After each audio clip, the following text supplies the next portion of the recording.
Sarah, 15 ans, est une adolescente comme les autres. Dans sa chambre, on trouve des posters de Lady Gaga, quelques peluches, mais aussi des poupées au look un peu particulier.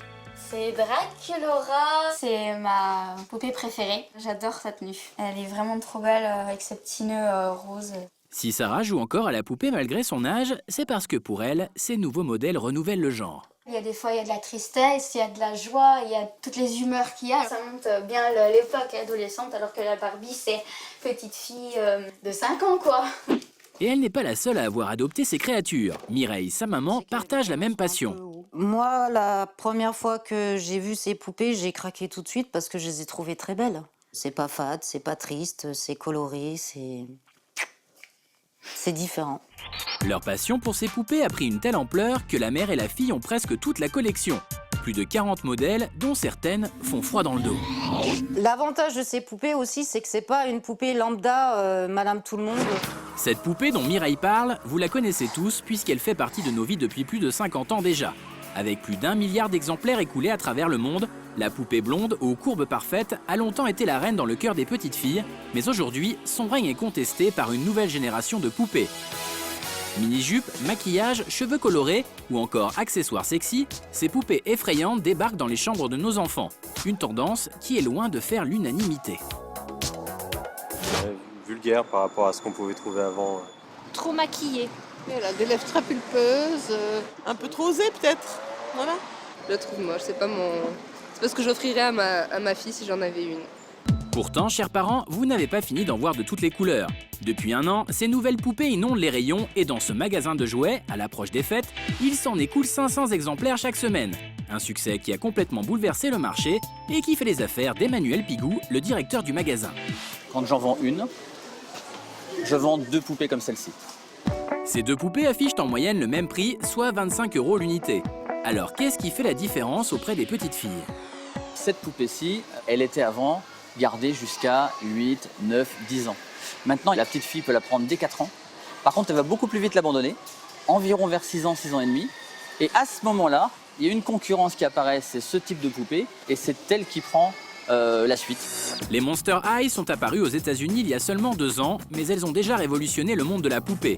Avec elles, les jeunes filles peuvent se projeter dans un univers fantastique digne de Twilight, leur film favori. Frankenstein, Draculaura ou Néfera, ces noms font plus penser à des monstres qu'à de gentilles poupées. Moi j'aime bien ses chaussures, j'aime bien ses habits, j'aime bien sa couleur de cheveux, j'aime tout sur elle, c'est pour ça que j'aime bien cette poupée. Capucine est une maman soucieuse de l'éducation de ses 3 filles et refuse de leur acheter ce genre de poupée. Malgré ses réticences, c'est une amie de Pauline qui lui a offert sa première poupée monstre. Moi, je la trouve pas mignonne, en fait. Je la trouve vulgaire. Elle a des barésies, voilà. Des talons hauts, les cheveux colorés. Enfin, tout ce que je déteste, en fait, quoi. Donc, j'espère que ma fille, un jour, n'aura pas envie de s'habiller comme ça.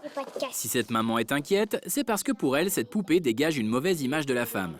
C'est qu'elle me dise un jour, maman, t'es gentille avec tes petites jupes bleu marine et tes collants roses.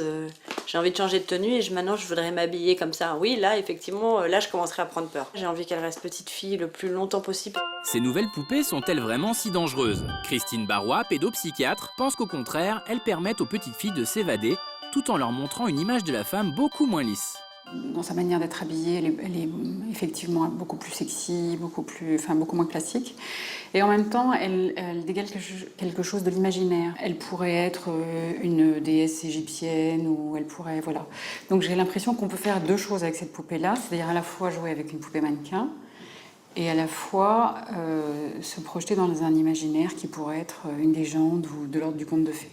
Les parents inquiets par ces nouvelles poupées doivent faire comprendre à leurs enfants qu'elles ne sont pas réelles.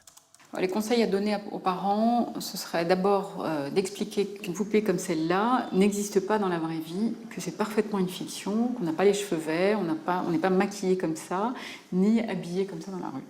Aujourd'hui, Sarah et Mireille se rendent dans un magasin de jouets pour acheter le dernier modèle de ces poupées qui font peur aux parents. Elles sont pour le moins hystériques. C'est Rebecca. La dernière recrue de la collection de Sarah, c'est Rebecca, une indigène aux cheveux bleus, subtil mélange entre Pocahontas et Rantanplan. Je suis une casse-cou qui ne manque pas de style. Quant à Mireille, elle est aussi accro que sa fille. À chaque fois qu'on vient ici, de toute manière, je me fais toujours avoir parce qu'il y a toujours une nouveauté. Voilà. En tout cas, une chose est sûre, ni la mère ni la fille ne regrettent le temps où elles jouaient à la poupée, au sourire figé. Regardez comme c'est fade. Elles sont tristes. Ça fait vraiment conte de fées. Hein. Par rapport à elle, je suis désolée, mais elle fait plus vulgaire celle-là. Hein. Quant à Sarah, elle sait faire la part des choses et elle n'est pas prête de s'habiller comme ses héroïnes. Personnellement, je préfère m'habiller assez discrète pour éviter de me faire remarquer. Avec tes poupées, tu peux plus t'extérioriser et puis de donner plus de fantaisie à ta vie. Apporter de la fantaisie dans sa vie, c'est bel et bien l'objectif de ces poupées. Chacune d'entre elles a son propre univers, une richesse qui séduit les enfants, mais aussi les parents comme Mireille. Bah moi, je vais me prendre ça, moi. T'es sérieuse? Et aujourd'hui, oui, je vais craquer. Je vais me faire un petit plaisir. Bon choix. Malgré leurs apparences monstrueuses, n'ayez plus peur de laisser vos enfants jouer avec ces poupées.